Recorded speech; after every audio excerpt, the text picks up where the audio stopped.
Olá, estamos ao vivo aqui no programa Projeto de Lei e o nosso entrevistado de hoje é o deputado estadual José de Arimateia, do Republicanos. Deputado, bem-vindo ao nosso programa. É um prazer tê-lo aqui ao vivo na Casa, né, do Povo. Um prazer todo meu, Fernanda, de estar aqui. Quero parabenizar pela iniciativa, né, do projeto da TV Alba em conversar com os parlamentares sobre as ações aqui nesta casa, como também a população baiana precisa conhecer o que é que o deputado faz nesse seu mandato. Já que o senhor falou em relação ao que o deputado faz em seu mandato, o senhor acha que a população está mais consciente do trabalho parlamentar, deputado? Olha, com a questão das redes sociais, melhorou muito. A população está atenta. Hoje você sabe que a notícia, quando ela surge, além de ter o rádio, a TV, mas as redes sociais é mais rápida ainda, né? Porque todo cidadão tem um celular, tem um notebook para poder acompanhar. Então ela fica mais informada, mas ainda precisa muito ainda bater nessa tecla para que o cidadão ele possa saber em quem está votando, né? Em quem votou e aquele que ele votou, se ganhou, o que é que está fazendo. Então, eu acho que é importante, mas precisa ainda divulgar mais. Deputado, o senhor está no seu segundo mandato consecutivo de deputado estadual, teve 2 mandatos consecutivos de... Quatro mandatos consecutivos. E o meu questionamento é em relação à pandemia. Como foi esse período para o senhor de reclusão? Como foi o trabalho parlamentar de casa, via teleconferência? Como foi que o senhor se adaptou? Fala um pouco para a gente a respeito disso. Olha, foi difícil, né? Porque, primeiro, nós fomos surpreendidos por uma decisão drástica da população todo mundo ficar em casa. E, como vocês sabem, eu tenho atuado aqui nesta casa. Fui presidente da Comissão de Saúde, né? Você sabe que no regimento diz que cada deputado ele passa 2 anos como presidente. Eu passei 4 anos como presidente. Lembro bem do trabalho do senhor, porque eu sempre sou repórter também, né? E sempre acompanhei. E aí o senhor sempre foi muito atuante nesse trabalho. Pois é, as ações nas comissões presenciais, a gente sempre visitava os problemas que chegavam até a comissão. A gente não era só ligar para informação, a gente ia em loco. Então aí vem a pandemia. A pandemia, quando chega, realmente traz essa determinação dos cientistas que que tem que ficar em casa e tem que obedecer os rituais de ficar em casa, enfim, isso causou realmente uma dificuldade. Mas nós tivemos essa iniciativa de atuar nas redes sociais. Eu, particularmente, agora como presidente da Comissão de Meio Ambiente, vice-presidente da Comissão de Saúde e também defensor da causa do idoso, da causa animal, da família, nós fizemos várias lives, comunicando com a população, mostrando para a população, principalmente também ajudando nessa questão da conscientização, de uma forma não exagerada, porque eu acho que houve aí um alerta, né, criar um alvoroço para a população com a questão da pandemia, que muitas pessoas ficaram assustadas. E quando eu digo que criaram essa alvoroço, por quê? Porque pessoas que já tinham as pessoas com problema de saúde crônicas, que precisava ter um acompanhamento, de ir no posto de saúde, de ir no médico, essas pessoas ficaram em casa. Então isso causou mais outros sérios problemas, quer dizer, a saúde da população, para as pessoas que precisam de um acompanhamento, elas realmente foram muito prejudicadas. E a saúde mental das pessoas também não está nada bem, né, deputado? Exatamente. Outro problema é grave, que as pessoas ficaram ali depressivas, sem saber o que fazer, principalmente os que estavam desempregados, né? Ainda bem que surgiu a iniciativa de ter o apoio do governo, no sentido de dar o auxílio emergencial, o auxílio emergencial. Isso chegou na hora importante. Mas, graças a Deus, Fernanda, nós conseguimos, né? Estamos voltando à normalidade das ações. Nesse período todo da comissão, da pandemia, nós enfrentamos um processo eleitoral, como você sabe. E o senhor foi candidato, né? A prefeito de Feira de Santana.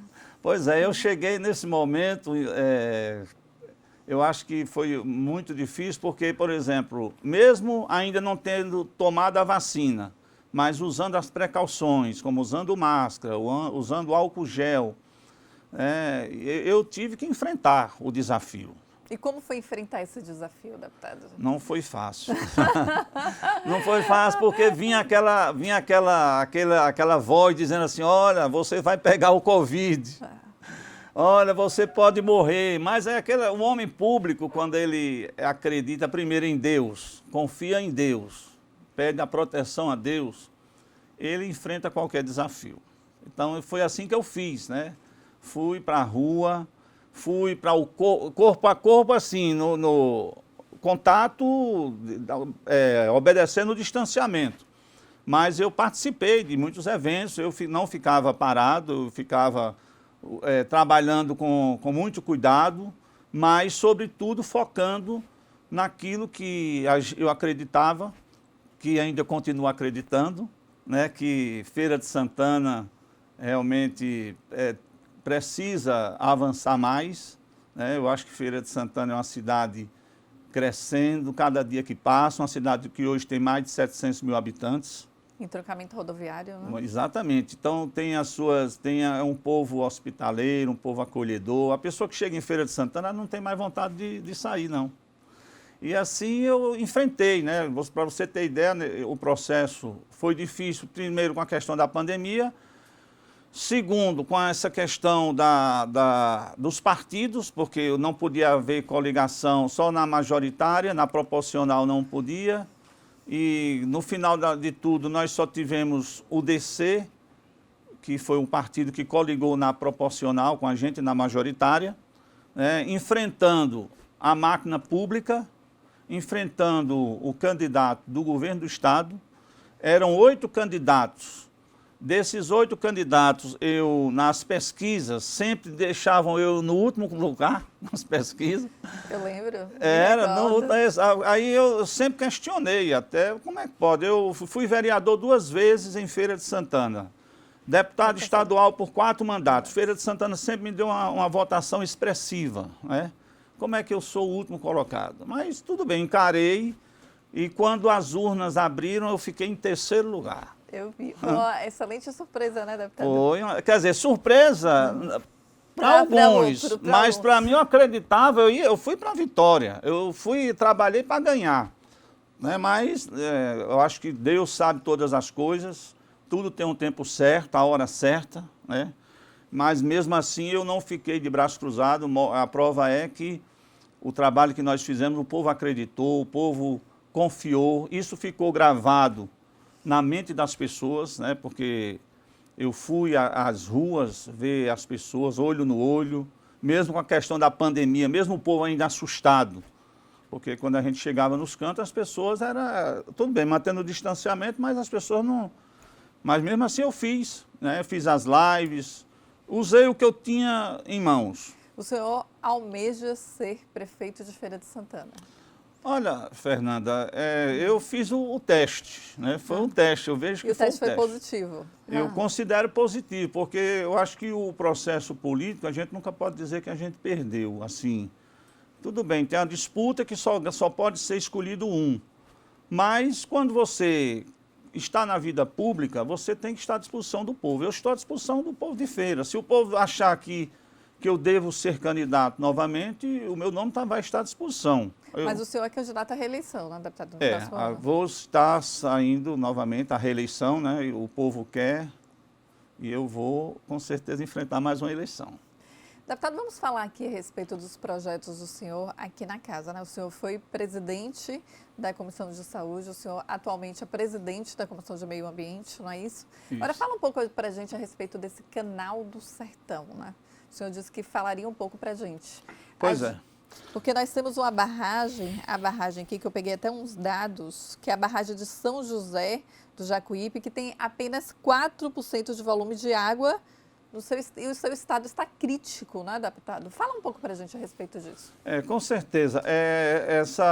Existe o projeto da transposição do Rio São Francisco, né, principalmente para beneficiar o Nordeste, e a Bahia é um dos estados, comparando com os outros estados, como Alagoas, Rio Grande do Norte, Pernambuco, Ceará, a transposição já está fluindo, né? Só que aqui na Bahia, a transposição não está ainda 100%.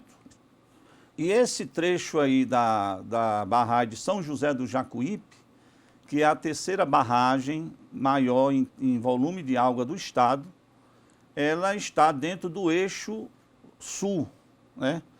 Essa barragem hoje, inclusive o mês passado eu fui em uma audiência pública na Câmara de Vereadores de Várzea da Roça, convidado pelo vereador Sandro, e participei dessa audiência pública e depois eu fui fazer uma visita à barragem. E quando cheguei lá me assustei, porque hoje a barragem ela tem menos de 4% do volume de água. A barragem hoje, ela alimenta ali naquela região mais de 1.000 famílias. Só que essa barragem, ela precisa, o Canal do Sertão que passa ao lado da barragem, ele sendo colocado em prática, ou seja, saindo do papel o projeto... Já tem muito tempo no papel, né, deputado? Acho que é desde 2013, é isso? Desde 2013. Já está no papel há muitos anos. Quer dizer, logo quando foi feito o projeto da transposição de uma forma geral, o projeto já está pronto. Entendi. Né? E eu conversando com os representantes da Codevasf, eles me falaram que todos os ministros que já passaram do MDR, Ministério do Desenvolvimento Regional, esse último ministro ainda não conhece o projeto.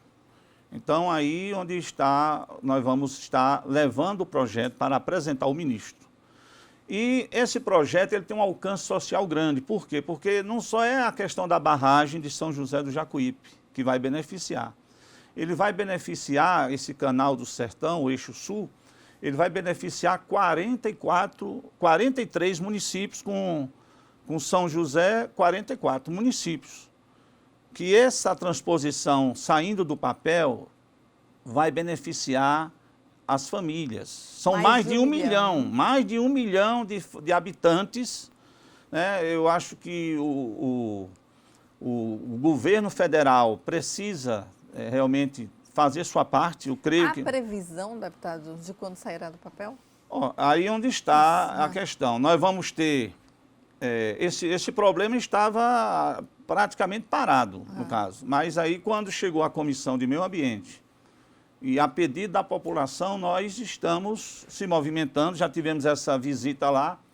Dia 29 agora, nós vamos ter uma audiência pública, inclusive com a participação da UPB, que é fundamental nesse processo, porque a UPB, hoje é o presidente Zé Cocá, ex-deputado desta casa, hoje é prefeito da cidade de Jequié, viu o projeto, foi sensível, e no dia 29 nós vamos ter essa audiência pública lá na UPB.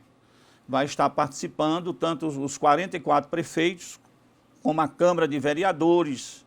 Nós vamos ter também a participação dos deputados estaduais, dos 39 deputados federais e dos senadores. Por quê? Porque esse projeto, Fernanda, se não for uma luta suprapartidária, ele não vai sair do papel, porque envolve a participação de recursos federais, que aí o ministro Rogério Marinho, que inclusive já estive com ele a semana passada, ele veio aqui em Salvador, que ele veio entregar aqui umas casas, e eu estive pessoalmente com ele. Inclusive, ele é até também do Nordeste, lá do meu estado, Rio Grande do Norte.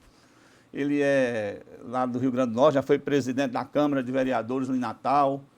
E quando eu falei que eu também era conterrâneo lá de Alexandria, ele disse, rapaz, coisa boa. Aí pronto, já mostrei para ele E aí nós vamos ter a participação dele também. Claro que nessa audiência pública eu estou tentando colocar ele para participar. Se não der devido à agenda, nós vamos até a Brasília, levar o projeto para apresentar a ele, conjuntamente com toda a comissão, né, dos prefeitos, dos vereadores, dos presidentes das bacias, né, que representam ali aquela região, entendeu? Então nós vamos fazer isso. Deputado, a gente vai para um breve intervalo e a gente volta já já, ok? Muito bem. Voltamos já já.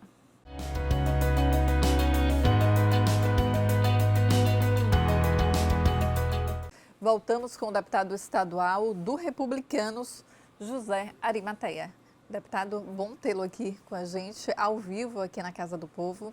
Vamos falar, já que a gente está falando aqui no nosso programa Projeto de Lei, vamos falar a respeito de um projeto de lei do senhor que já virou lei, que é sobre o direito dos animais, que é comemorado, né, festejado na primeira semana de outubro, né, deputado? Fala um pouquinho para a gente como foi que o senhor conseguiu esse debate aqui na casa.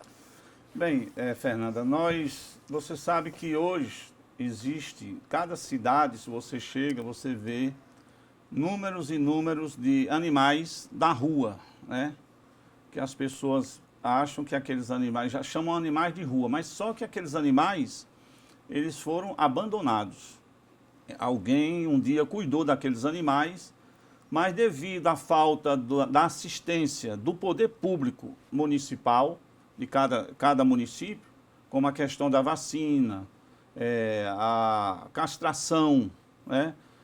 O remédio para vermes, tudo isso o poder público, toda a prefeitura já recebe do Ministério da Saúde recursos para a manutenção da causa animal. Mas esse dever, esse trabalho, os prefeitos não têm feito. Não têm feito. Por quê? Porque a lei é muito branda no sentido de venham recursos, mas como é um animal, vamos cuidar de gente, tudo bem. Só que o prefeito esquece que quando o animal ele se torna um animal de rua, ele foi abandonado, e ele ele pode trazer problemas sérios para a saúde da população. Porque se ele adoece na rua, então aquela doença pode ser transmissível para os humanos.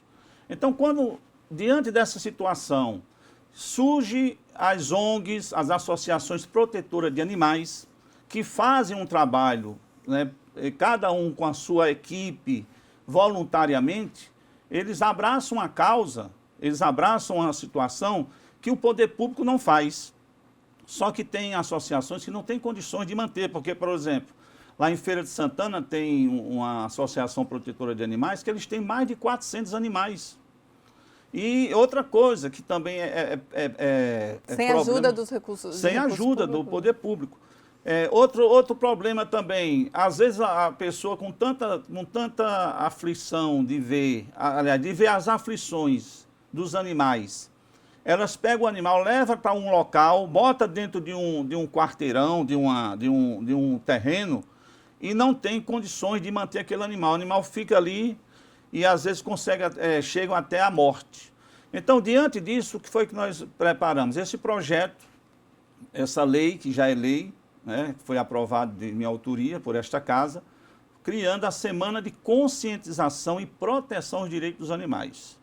Para quê? Para que a gente possa chamar a atenção das autoridades, do governador, dos prefeitos, da Câmara de Vereadores, da sociedade civil organizada, de estar consciente de que não abandone o animal, porque quem tem um animal não abandona. Então, lute para cuidar do animal.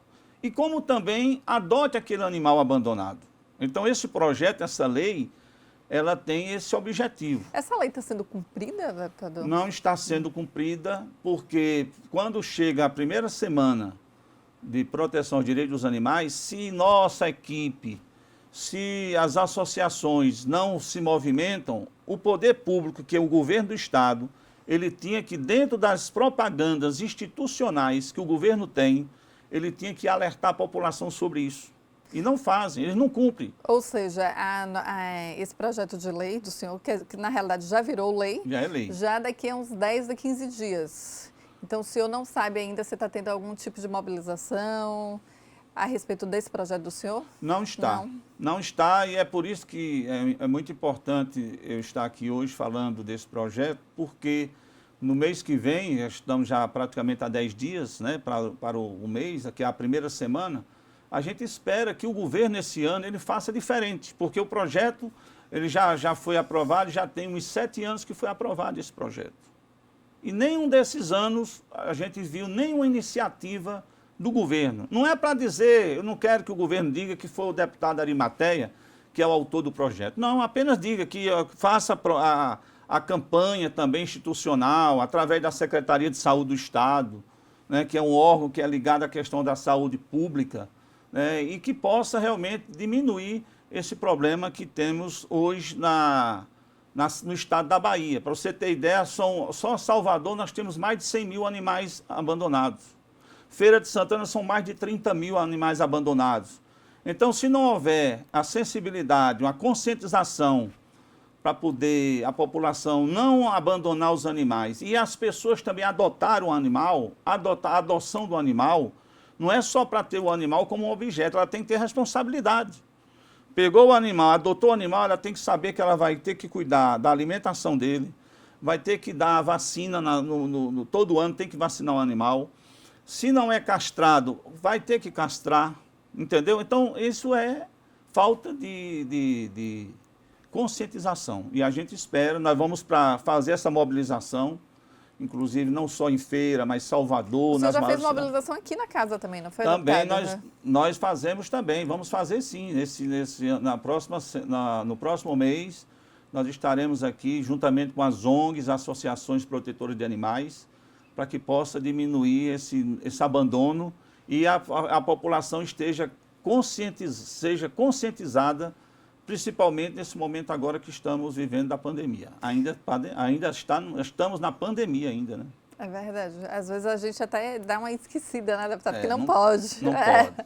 Deputado, fala um pouco para a gente a respeito. O senhor, além de defender os animais, o senhor da Comissão de Saúde, o senhor sempre defendeu os idosos aqui na casa, né? E a gente estava conversando aqui agora há pouco a respeito do Fundo para Idosos.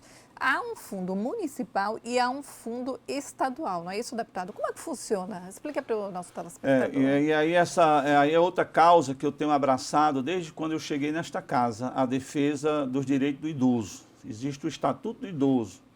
Inclusive, hoje nós temos a primeira delegacia de proteção ao idoso, graças à iniciativa, uma indicação minha ao governo do Estado, na época ainda era o governo César Borges.